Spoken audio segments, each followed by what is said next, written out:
part 54 of it. Oh, you know what? Screw it. You know where we're at. You know what it is. Yep. Final boss time. Let's go. But before that final boss, we do get a pretty cool cutscene. Oh, spoiler alert too, by the way. We win. Yeah. We win.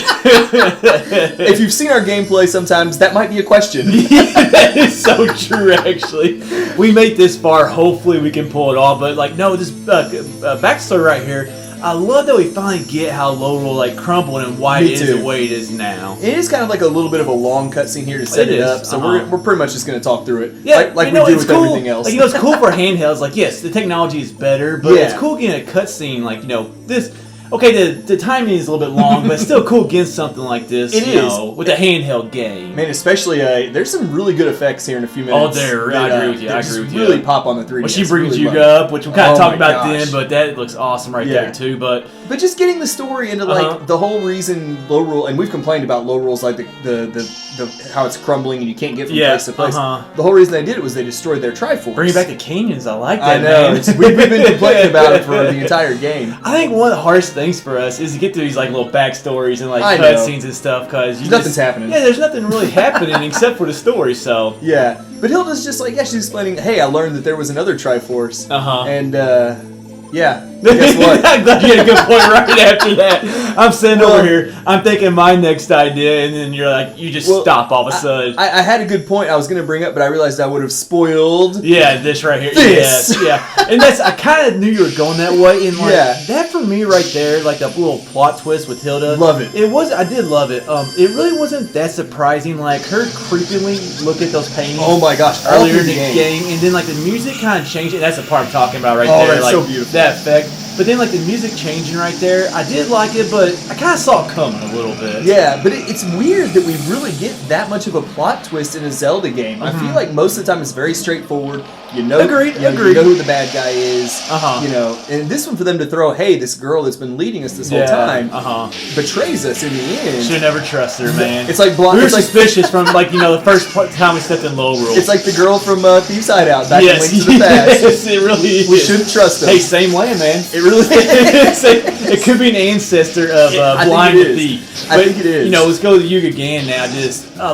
love this boss fight. It gets me amped, and it has like some differences from Link to the Past. Yeah. It also has like a lot of similarities, which I actually did like. I did too. Like I like the giant like trident that he's swinging at us. It does look awesome. You mean spear, right? The spear, yeah. I was trying to think of the name forever. And he throws it at us just like Link to the Past fight. So I'm glad that they kept those similarities, like you said. But having they made it just different. The way he's teleporting across the room, I just thought was it kept it fresh while still feeling familiar. If that makes any sense. Yeah. Now I just love the small. I mean, it's a very small room that we're fighting. And I also love the fact that we're actually fighting in the throne room. It feels good. I really didn't notice that until I was preparing for this video. But I mean, Yuga Ganon is just huge. And then we're obviously tiny, and then we're in this tiny room, that makes him look more massive, I think. It really does. I mean, the combination of like the tiny room and his size, it makes it feel like you're fighting. It feels like Lil Mac versus Mike Tyson in like the original Punch-Out. Is what I feel like right now. Yes, or in later iterations of the game. Yeah, exactly. Who'd they replace Tyson with? I forgot to guess. Mr. Dream. Mr. Dream. Yes. Wow, we're way off topic. But like I love the colors on the outside too. You kind of got We've always talked about this game with the paints and everything. Like, we really like the colors and, like, the variations of colors. You kind of get that a little bit with that, like, web on the outside, too. Now, one thing I don't really understand about that web, though, is, like, you're already in an enclosed room. There's only one entrance, as far as I know, to this room. Did Hilda or Yuga, whichever one did it, really need to, like, block off the entire room? The door's the only way in and out, as far as I can tell. Well, Yuga probably can't fit through that door. I mean, there's Yuga Ganon. I guess Yuga could fit through there, but Yuga Ganon could not. Yuga Ganon's not going anywhere. No, he could not.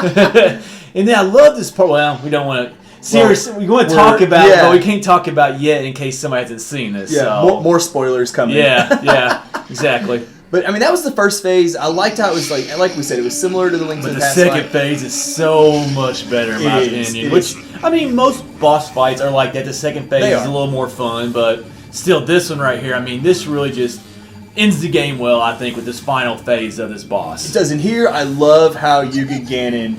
And we can say it now. It's happening. It's turning on Hilda now. Yes, I love it. Well, she betrayed us, so it's about time that she got betrayed. She got her comeuppance. Yeah, exactly. And plus, my thought is she got what she deserved. Yeah, and I really don't know what Hilda was expecting. I mean, she was trusting Yuga Ganon here. And you can tell that he had his own agenda the whole time. Like, he had an idea of what he wanted to do, and he was going to do whatever he needed to do to accomplish that. He was. And use Hilda, and the process was one of them. And then the other half of him, Ganon, has had his own agenda for the entire Zelda series. Yes, thanks, Demise. Thanks a lot, Demise. All because of Demise, we gotta face this guy now. And how epic does this guy look now, though, with the second piece of the Triforce? Yeah. I like how it made him grow right there. So that's just a cool effect right there, because in Link to the Past, Ganon stayed the same size. He did. The whole time, so now we get, like, 2 different sizes, which, like, a little difference, but just, I mean, God, he looks huge. That picture I love of Link standing in front of him, I think it just looks just very intimidating. Like I said, Lil Mac versus Mike Tyson right there, man. Plus, I like how this version done kind of like he hovers above the ground, he floats around. I do it's like just a different that. twist. And I like how they bring you the light orbs back right here, actually, from prior games. Now, I'm not the biggest fan of light orbs because they... And that's why. Yeah, well, I thought to myself, oh no, here we go again. Yeah. And then I was like, nope, I ended up correcting myself later on. You do. You recovered quite well. I always have memories of you fighting Phantom Ganon from Ocarina of Time. It was bad. And we cut a lot of that out, but for some reason, I just found it...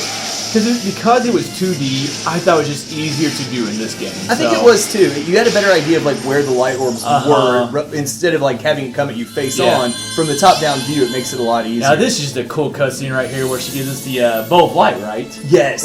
Which we can only use as a painting. I just love that we finally got a weapon that we could use as a painting.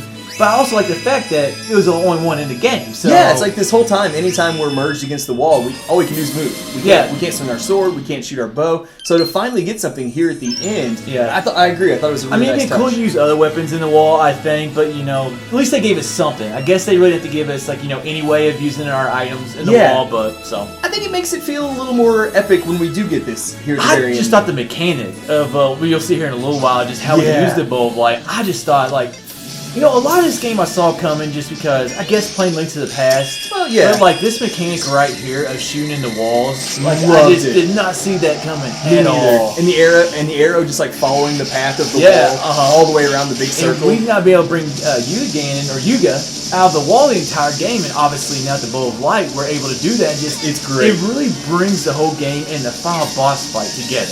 Now, I hated these little pink, purple flies, or fairies. The fact that they were pink made it even more frustrating. I know. If they were black flies, or like a darker colored fly. Yeah.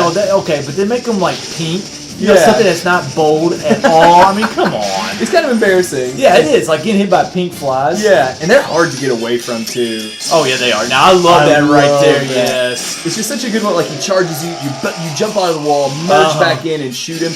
Absolutely love that. That's a tricky thing. I remember the first time I was playing this game. I didn't even I was like, what in the world do I do here? Because he keeps on hitting me. I can't figure him out. That's kind of what I ran into on the very last arrow, and you kind of got to trick him on the very last one. And I struggled with it for a little while. I would say spoiler, but heck, we're already at the final boss. I haven't said how to do it yet. Yeah.